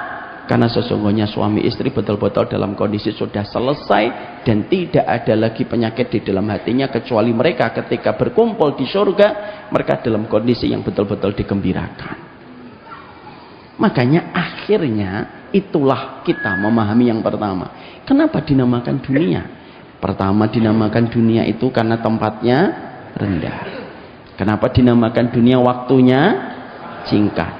Dan kenapa dinamakan dunia? Tempatnya kotor. Sehingga ketika kita memahami tentang perkara ini, menjadikan kita tahu betul bahwasanya siapapun yang menjadikan tujuannya hidup adalah dunia, dia hanya mendapatkan 3: tempat yang rendah, sesuatu yang kotor, dan waktu yang cepat berlalu. Siapapun yang dapat dunia, tidak usah sombong. Kamu hanya mendapatkan setetes dari samudera kenikmatan yang Allah janjikan di akhirat. Kalau kamu nggak mendapatkan, maka jangan terlalu sedih, karena kamu cuma tidak mendapatkan 1 tetes. Ini yang pertama, yang harus kita sikapi dari urusan dunia. Paham kenapa dinamakan ini dunia. Yang kedua, sikap apa yang terbaik yang kita lakukan ketika kita urip in dunia? Yang kedua, Pak, Imam Ahmad mengatakan kepada kita, sikap yang kedua ketika kita sudah nyikapin dunia, ketika paham dunia itu diambil akar kata dari 3 perkara itu, maka kita harus memiliki sifat at-taghaful dalam urusan dunia. Sikap at-taghaful itu apa? Tidak usah membesarkan perkara-perkara yang sifatnya kecil. Kalau memang itu berkaitan cuma urusan dunia. Kalau ada kata-kata yang sering kita jumpai dan sering kita dapatkan itu dalam filsafat bahasa Jawa, jangan suka menjadikan yang keribikan jadi gerojokan. Karena kalau kita ini hanya memahami ini dunia, maka memiliki sifat taghaful itu penting. Karena yang biasanya menjadikan kita mudah stres, mudah depresi, yaitu ketika kita selalu membesar-besarkan urusan dunia. Lalu kita merumitkan perkara-perkara dunia yang menjadikan akhirnya perkara dunia itu memporak-porandakan kita, menjadikan kita akhirnya jatuh dalam depresi, jatuh dalam frustasi. Kenapa? Karena kita terlalu takzim, kita terlalu membesarkan tentang urusan duniawi. Makanya kita belajar sikap taghaful itu dari Imam Syafi'i. Imam Syafi'i itu Masya Allah, salah satu guru yang selalu saya juga mendoakan beliau dalam doa-doa saya. Imam Syafi'i itu memperlihatkan sifat taghaful yang bagus sekali, Pak. Gimana sikapnya Imam Syafi'i ketika beliau memiliki sifat at-taghaful dalam kehidupan beliau tentang urusan dunia? Perhatikan begini. Imam Syafi'i itu, kalau ada orang tiba-tiba ngomong, Imam Syafi'i, iya, ada orang yang apabila ngomong di depanmu, ada orang yang membencimu, menghujatmu, mencelakmu setiap waktunya. Perhatikan gimana responnya Imam Syafi'i. Imam Syafi'i itu bersifat tenang, tidak membesarkan. Lalu dia ngomongnya begini, ya kalaupun dia membenci saya, mencela saya. Minimal nanti kalau ketemu saya tidak akan berani utang sama saya. Ringan. Cara nyikapin kayak gitu tuh mahal hari ini, Pak. Sifat at-taghaful itu ternyata merupakan perkara yang ternyata kita itu banyak tidak paham, itu termasuk dari sunnah. Makanya akhirnya ada juga lagi yang pernah mengatakan sama Imam Syafi'i. Imam Syafi'i, ada seorang fulan, kalau di depanmu manis, kalau di belakangmu membicarakan kamu. Apa kata Imam Syafi'i? Ya sudah, minimal dia kalau di depan saya masih punya respek dan masih punya hormat, walaupun di belakang saya dia membicarakan saya. Ini sikap yang disebut dengan sifat at-taghaful. Jadi misalkan kita dalam urusan duniawi kita buat ringan, tiba-tiba kita sudah hati-hati, kesenggol motor kita. Kita lihat dulu ini urusan dunia atau urusan akhirat. Kalau ini urusan duniawi, ya sudah. Ya sudahlah, urusan dunia dibuat gampang. Supaya akhirnya kita tidak menjadikan dunia itu menjadi sebab kecintaan dan tidak menjadikan dunia itu sebab pertikaian. Kalau kita sudah memiliki sifat at-taghaful, enak. Tiba-tiba kita sudah baik sama istri kita cemberut dan ngambek sama kita. Ya sudah, minimal bapak punya waktu sendiri dulu. Supaya tidak terlalu banyak direpotkan dengan istri ketika istri sedang dalam kondisi ngambek, dia butuh waktu sendiri. Tenang. Kalau ada seorang istri ketika dia berbuat baik kepada suaminya belum membalas, ya dia dalam kondisi, ya sudah, Allah pasti yang akan membalasnya dan balasan Allah lebih baik daripada balasan suami. Sifat taghaful ini ternyata merupakan perkara mahal. Tapi ini merupakan bagian dari cara kita untuk urip in dunia. Hidup di dunia itu harus memiliki sifat taghaful, Pak. Hari ini kita zamannya suka merumitkan perkara-perkara duniawi terlalu berlebihan. Sehingga kalau kita merumitkan perkara duniawi secara berlebihan, itulah yang menjadikan kita nanti ditertawakan oleh dunia. Sebagaimana yang dikatakan oleh Nabi Isa, hakadha taf'alud dunya bi ahliha. Sehingga sudah. Makanya ada seorang teman saya ngomong, kalau ada orang komentar kepada kita di akun kita dengan kalimat yang buruk, sikapi aja dengan tenang. Setidaknya ada ratusan orang yang tetap mendoakanmu. Jangan sibuk memprioritaskan dirimu dengan orang yang tidak pernah memprioritaskan dirimu dalam hidupnya. Jadinya tenang. Makanya inilah yang menjadikan kita memahami urip in dunya itu perlu sifat at-taghaful. Sehingga nanti kita tidak merumitkan dan tidak dan kita tidak akan pernah mengubah keriwikan menjadi kerucukan. Yang ketiga, apa yang harus kita lakukan pada kehidupan di dunia ini? Yang ketiga, yaitu adalah bagaimana ketika kita hidup pada kehidupan dunia itu harus memiliki sifat zuhud. Dan zuhud itu bukan berarti kita harus miskin. Zuhud itu bukanlah amalan ibadah fisik, tapi zuhud itu merupakan amalan ibadah hati. Zuhud itu bukanlah ketika kita pakai sepeda ontel ataupun ketika kita pakainya compang-camping, bukan. Tapi zuhud itu adalah bagaimana sikap hati kita ketika kita menempatkan urusan dunia, tidak menjajah kita, tidak memenjarakan kita, dan tidak memperbudak kita. Sikap kita untuk senantiasa merdeka ketika menerjemahkan dunia kita, itulah yang disebut dengan sikap zuhud. Makanya Imam Ibnu Rajab itu mengatakan zuhud itu ada 3. Apa itu zuhud itu? Yang ketiganya itu kalau kita memilikinya maka kita telah memiliki sifat zuhud. 1. Zuhud itu adalah yakin kepada apa yang dijanjikan oleh Allah dibandingkan dari apapun yang dikatakan manusia. Itulah zuhud. Yakin kepada apa yang dijanjikan Allah lebih besar daripada keyakinan kita daripada apapun yang dikatakan manusia. Itulah zuhud. Walaupun dia kaya raya.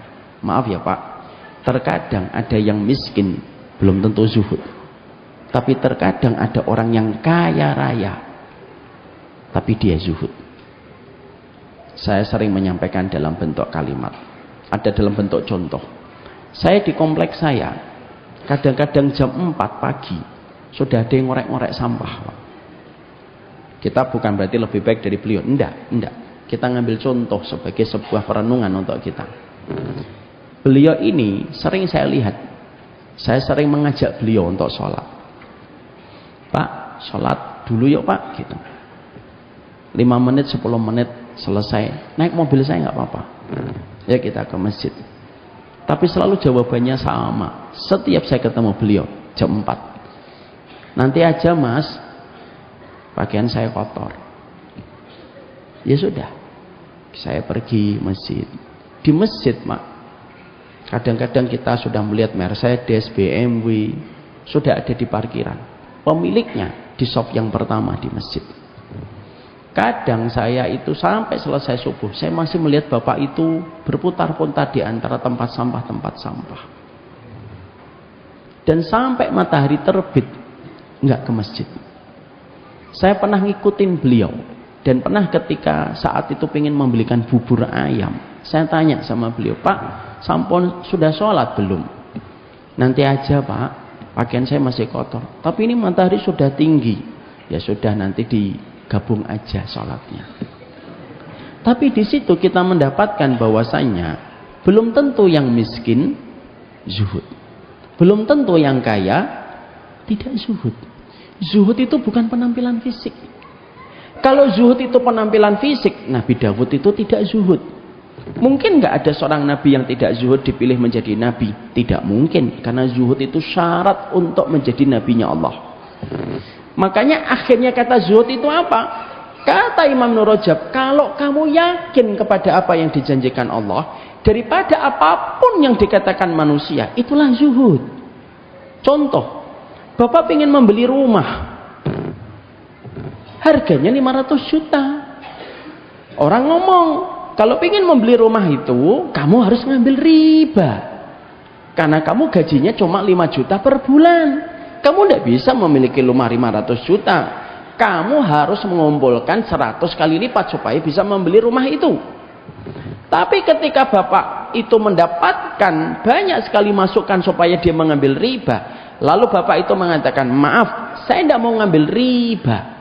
Kalau rumah ini memang milik saya, pasti akan datang dengan cara yang Allah atur. Kalau memang itu miliknya saya. Kalau itu bukan miliknya saya, walaupun saya mengambil dengan cara riba, dia pasti akan lepas dari tangan saya. Kalau itu memang bukan rumah saya. Orang-orang pada bisik-bisik dan ngomong, hari gini beli rumah nggak pakai riba.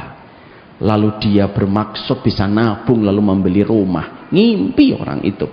Tapi orang itu ketika dikomentari semacam itu tetap yakin dengan apa yang dikatakan Allah. Itulah zuhud. Anak bapak dibawa ke pondok. Orang ngomong dong, hari gini kok di pondok. Mau SMA aja cuma jadi kasir kok. Malah kamu nyokolain anakmu di pondok, ngafalin Quran, ngafalin Alfiyah. Nanti mangane opo? Kerjanya di mana? Tapi sang bapak tetap mengatakan, tidak mungkin Allah membiarkan hambanya, kecuali Allah yang menanggungnya selama dia punya ilmu. Ketika Allah mendapati dia beriman, itu namanya zuhud.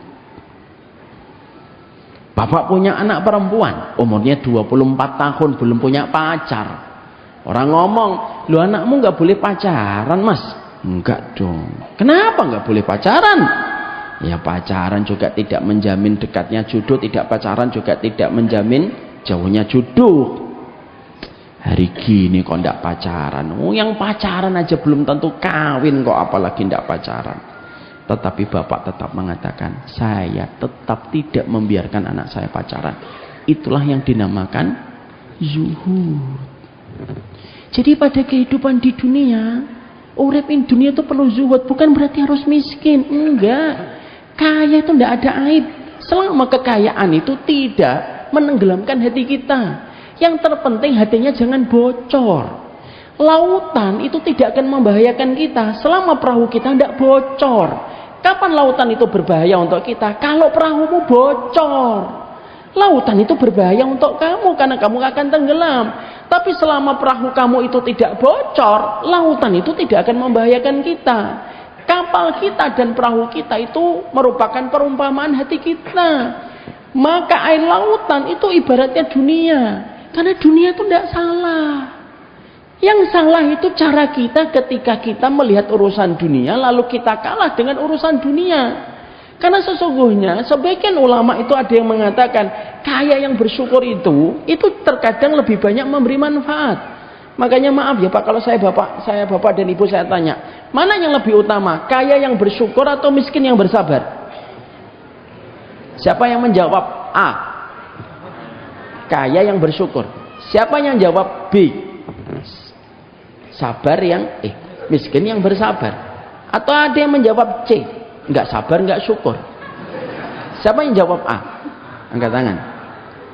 Masya Allah. Siapa yang jawab B? Siapa yang jawab C? Ini murid antum kayak gini Ustaz. Maka sesungguhnya para ulama itu sampai mengatakan, mana yang lebih utama, kaya yang bersyukur atau miskin yang bersabar? Maka sebagian ulama mengatakan kaya yang bersyukur lebih utama karena lebih banyak memberi manfaat. Ada yang mengatakan miskin yang bersabar pun lebih utama. Tapi jawaban yang paling rajih dan paling kuat itu adalah di antara mereka yang paling utama, yang paling bertakwa di antara keduanya. Tapi maaf, kaya itu tidak salah Pak. Bukan berarti kalau kita bahas zuhud lalu kita benci dengan kekayaan. Salah. Kalau kita bicara zuhud itu bicara tentang keyakinan hati, bukan bicara tentang kaya dan miskin. Makanya maaf, saya pernah ingat satu kisah nyata. Bapak tahu Imam Syafi'i ini salah satu ulama yang nggak terlalu suka sama orang kaya dulunya. Sampai beliau diuji dengan orang kaya dari guru-gurunya. Imam Malik itu kaya raya Pak. Pakaiannya itu pakaian yang paling bagus, minyak wangi yang paling bagus. Dan beliau itu pedagang sukses. Ya kan kayak samping saya ini rawon amanah. Maka Imam Malik itu nomor sepatu saya 42 Ustaz.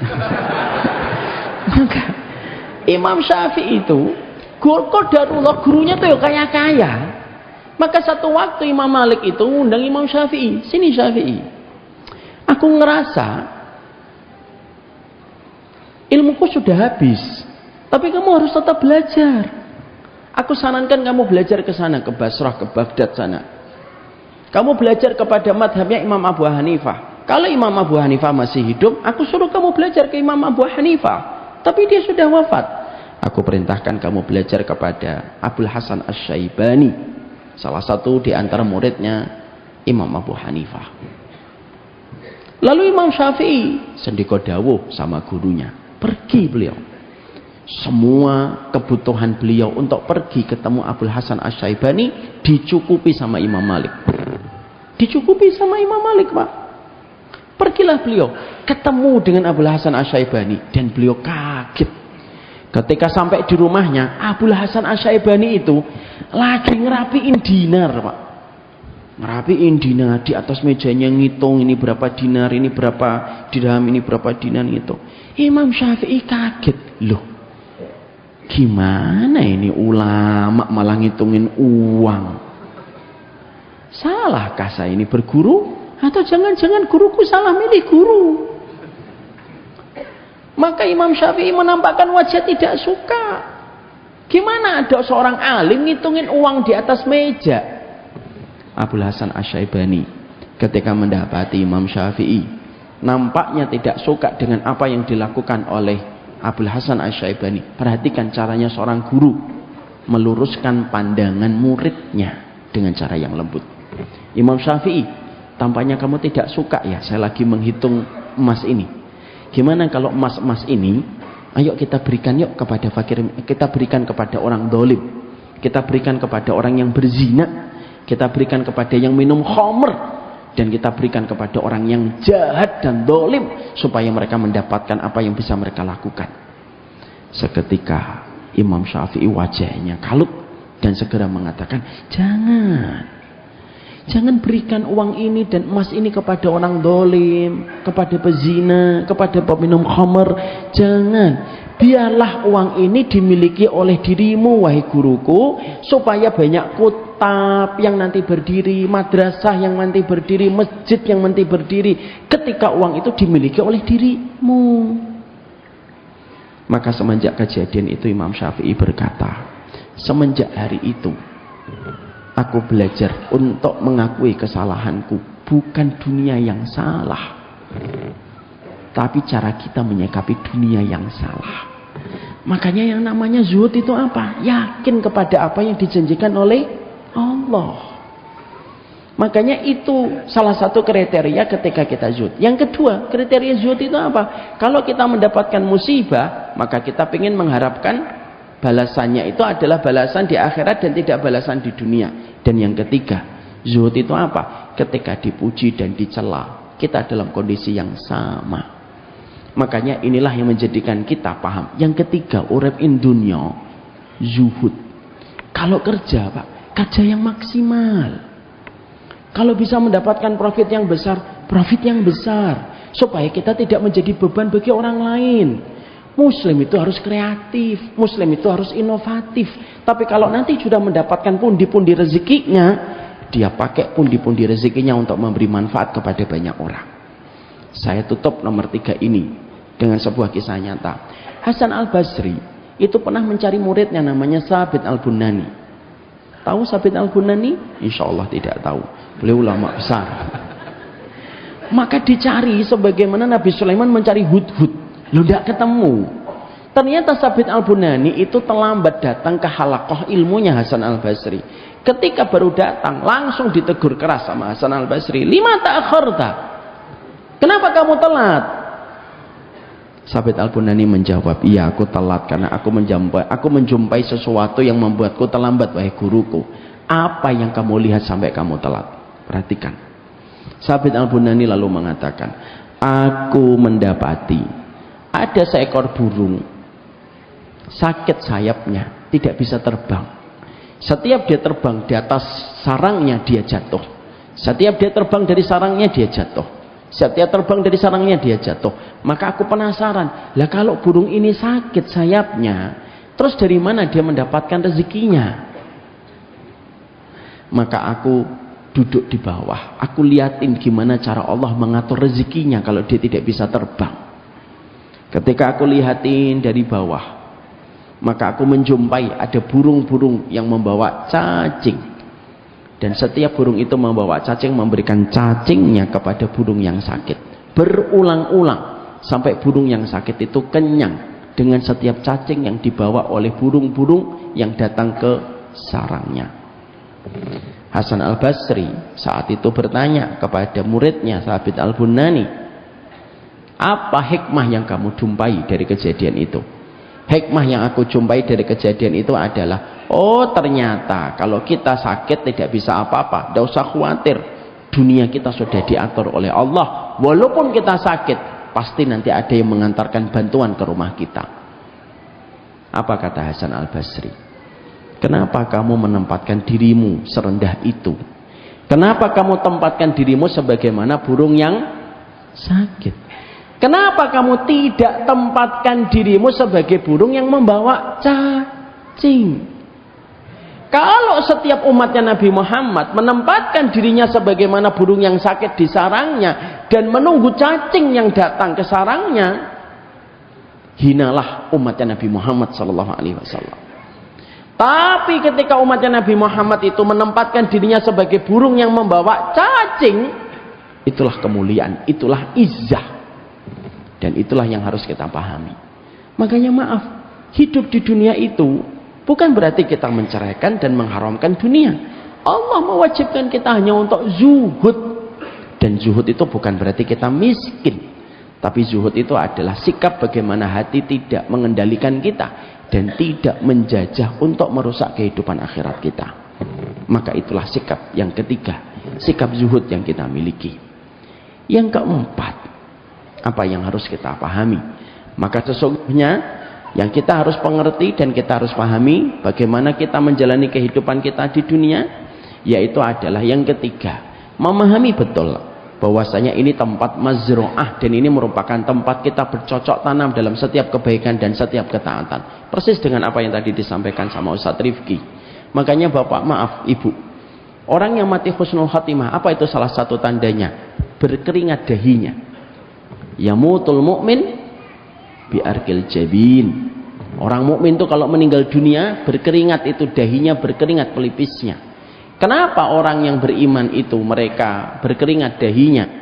Rasulullah tidak meninggal di Masjid Nabawi, Nabi tidak meninggal di Masjidil Haram, Nabi tidak meninggal di perang Uhud, Nabi tidak meninggal dalam perang Badar, tapi Nabi meninggal dunia itu husnul khatimah di atas pangkuan Aisyah. Apa tanda husnul khatimahnya Nabi Muhammad?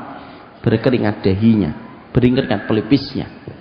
Saya pernah menyaksikan sahabat saya, Pak, lulusan Madinah. Beliau malam-malam saya diberitahu oleh keluarganya sakit perut. Sakit perut itu pun sudah mati, salah satu tanda kesyahidan. Bawa ke rumah sakit, menjelang subuh meninggal dunia. Habis kajian subuh saya datangin. Dan saya duduk di sampingnya, saya lihat berkeringat. Saya ambil tisu, saya usapkan. Keringat lagi. Saya ambil tisu lagi, saya usapkan. Ke sini minta izin sama istrinya. Berkeringat lagi. Itulah husnul khatimah. Pertanyaan kita, kenapa orang husnul khatimah itu tandanya bukan dengan senyuman? Senyuman itu hanyalah bagian dari husnudon kita. Ini orang yang tenang dalam mati. Tapi kalau secara riwayat, kematian husnul khatimah itu berkeringat dahinya. Kenapa kematian husnul khatimah itu dengan berkeringatnya dahi? Karena Allah ingin menyampaikan pelajaran untuk kita. Orang ini lelah dari urusan ketaatan di dunia, dan kelelahan itu simbolnya dengan keringat yang keluar pada dahi dan pelipisnya. Makanya maaf, kehidupan dunia ini adalah tempat untuk memberikan yang terbaik kepada Allah. Makanya ada satu riwayat yang pernah disampaikan oleh Ibunda Aisyah. Bapak dan Ibu, ini riwayatnya Masya Allah menggetarkan hati. Ada seorang perempuan datang kepada Ibunda Aisyah, lalu mengatakan kepada Ibunda Aisyah, "Wahai Ibunda Aisyah, tanganku sakit." Lalu Ibunda Aisyah bertanya, "Kenapa tanganmu sakit?" "Iya, karena mimpi yang aku jumpai tadi malam." Ibunda Aisyah nanya, "Mimpi apa tadi malam sampai menyebabkan tanganmu sakit?"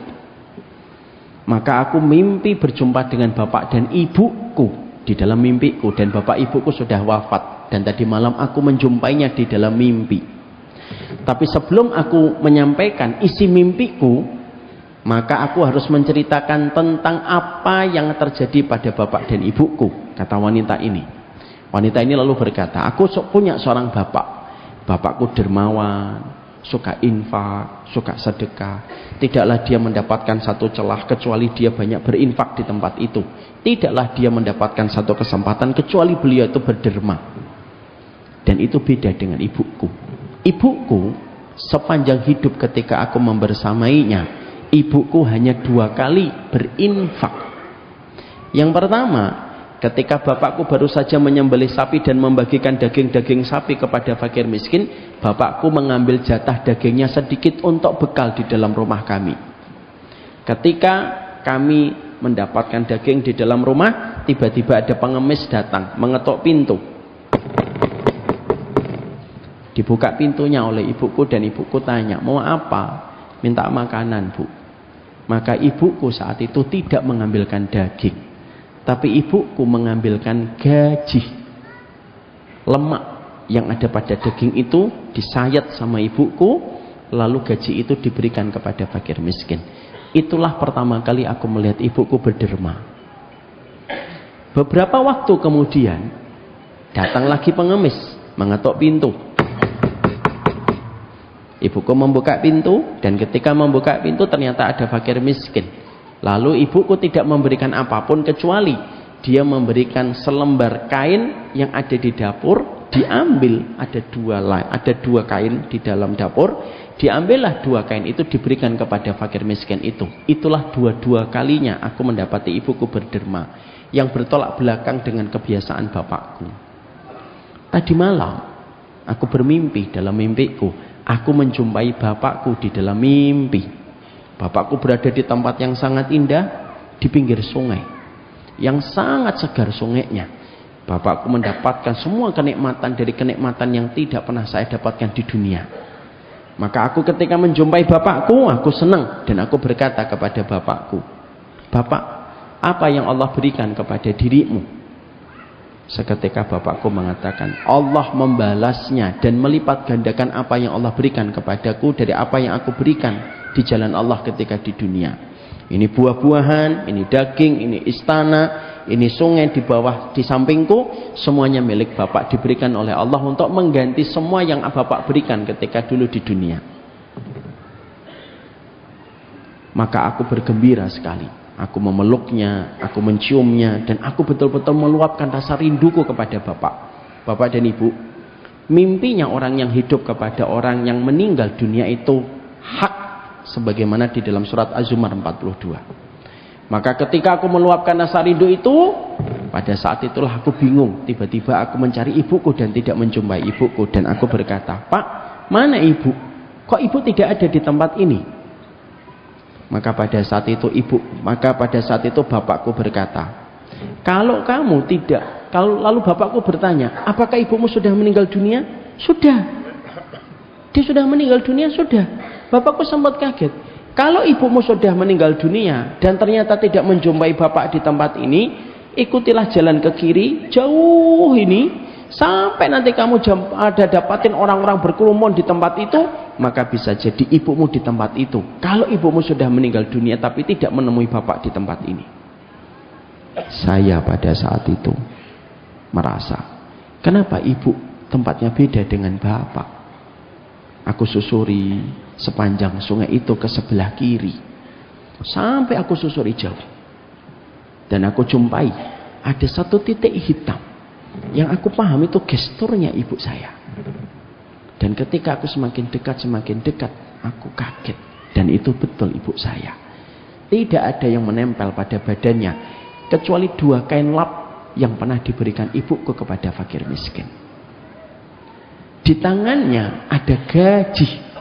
Yang gaji itu aku ingat diambil oleh ibu dari daging untuk diberikan kepada fakir miskin. Dan ibuku meremas-remas gaji itu. Setiap ada tetesan airnya, seketika ibuku mencucuk airnya. Setiap meremas lagi ada satu tetesan, dicucup lagi. Dan itu berulang-ulang. Ketika aku menemui ibuku dalam kondisi bersedih, aku berkata, "Apa yang Allah lakukan kepada dirimu, wahai ibuku?" "Allah memberikan kepadaku sesuai dengan apa yang aku perbuat ketika aku bakhil." "Kamu ingat 2 kain lap ini?" "Iya." "Kamu ingat gaji ini?" "Iya." "Dan inilah yang aku dapatkan." Lalu ibuku tiba-tiba berteriak, "Atsyan, atsyan." Haus, haus. Maka seketika aku mengatakan kepada ibuku, "Ibu, kalau memang kamu haus, itu ada air sungai. Ambillah, itu air sungai yang menyambung dengan sungainya Bapak." Lalu ibu mengatakan, "Allah mengharamkan air sungai itu untukku." Maka seketika karena aku tidak tega, aku akan mengambilkan air itu. Dan ketika aku akan mengambilkan air itu, tiba-tiba ada satu suara yang mengatakan, "Siapapun yang mengambilkan air itu kepada ibu ini, maka tidaklah dia bangun kecuali kesakitan."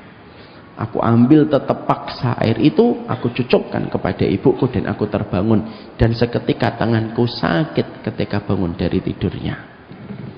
Seketika Ibunda Aisyah ketika mendengarkan kisah mimpi itu, Ibunda Aisyah nangis. Apa ayat yang dibaca oleh Ibunda Aisyah? "Faman ya'mal misqala dzarratin khairan yarah. Wa may ya'mal misqala dzarratin syarran yarah." Disitulah akhirnya kita memahami pelajaran yang ketiga, pelajaran yang keempat. Inilah tempat kita di mana kita bercocok tanam dalam setiap kebaikan. Setiap kebaikan kita sejatinya tidak ada yang sia-sia. Makanya ada satu kaidah, innal birra la yabla. Sesungguhnya kebaikan itu tidak ada yang expired, dan kebaikan itu tidak ada yang basi pada kehidupan ini. Yang kelima, yang terakhir, yaitu adalah ketika kita memandang urusan dunia, lalu kita tidak mendapatkan apa yang kita inginkan dan apa yang kita harapkan, terbiasalah untuk menanamkan bahwasanya itu akan kita dapatkan kelak di akhirat. Bapak dan ibu kalau nanti melihat ada rumah yang bagus, ada mobil yang bagus, lalu punya keinginan kita untuk mendapatkan hal-hal yang bagus itu, tapi ternyata rekening kita tidak cukup untuk membeli semua itu, maka katakanlah innal aisha aisyul akhirah. Sesungguhnya kehidupan kami nanti di akhirat. Saya tidak mendapatkan di dunia, tapi insya Allah nanti mendapatkannya di akhirat. Itu merupakan sebuah kalimat untuk memupuk keyakinan kita. Ada orang yang terkadang tidak mendapatkan di dunia, supaya kita bisa mendapatkan pada kehidupan di akhirat. Makanya Rasulullah mengatakan, kalau kamu melihat sesuatu yang membuatmu takjub, melihat sesuatu yang membuatmu terpukau, maka kamu tidak memiliki itu, maka katakanlah innal aisha aisyul akhirah. Jalan, kita melihat ada mobil yang bagus sekali dan ternyata pemiliknya taat kepada Allah. Katakan supaya tidak menjadi hasad di hati kita, innal aisha aisyul akhirah. Ayo bareng-bareng kita ucapkan, innal aisha aisyul akhirah. Kita ngelihat jasnya beliau bagus banget, Masya Allah. Innal aisha aisyul akhirah. Beliau ini kalau dipuji dikit kelihatan sombongnya gitu. Maka sesungguhnya itu yang menjadikan kita akhirnya mampu untuk tetap ringan memandang urusan dunia. Kalaupun kita nggak mendapat di dunia, sesungguhnya pasti kita akan mendapatkan dalam kehidupan di akhirat, bagi mereka yang yakin dan mengimani kepada setiap janjinya Allah. Inilah 5 perkara. Urip in dunya itu pada dasarnya bukan hartanya yang salah, bukan pula kemiskinannya yang salah, tapi cara kita menyikapi dunia yang terkadang tidak sesuai dengan petunjuk yang tentunya sudah dijelaskan oleh baginda Nabi Sallallahu Alaihi Wasallam. Kita memiliki sifat at-taghaful, kita memiliki sifat supaya kita tidak gampang-gampang untuk membesarkan perkara-perkara duniawi. Kita memiliki sifat yang zuhud, kita memiliki sifat bagaimana kita itu senantiasa mengimani bahwasanya ada kehidupan babak berikutnya yang akan memberikan apa yang kita inginkan ketika tidak mendapatkan pada kehidupan di dunia. Semoga Allah menyelamatkan kita pada kelamnya kehidupan di dunia, dan supaya kita tidak menjadikan dunia sebagai puncak tertinggi obsesi kita di dalam kehidupan. Doakan para guru, doakan para ustadz, bahwasanya para guru dan para ustadz itu tidak menjadikan dunia itu menjadi tujuan dia di dalam berdakwah. Doakan anak-anak kita supaya anak-anak kita tidak tenggelam dengan fata morgana urusan duniawi. Inilah yang menjadikan kita paham, bukan dunianya yang salah, kebodohan kita yang membuat kita akhirnya kalah dengan urusan dunia. Wassallallahu ala nabiyina Muhammad walhamdulillahirabbil alamin. Ini yang dapat saya sampaikan. Kita serahkan kembali kepada yang bau reksa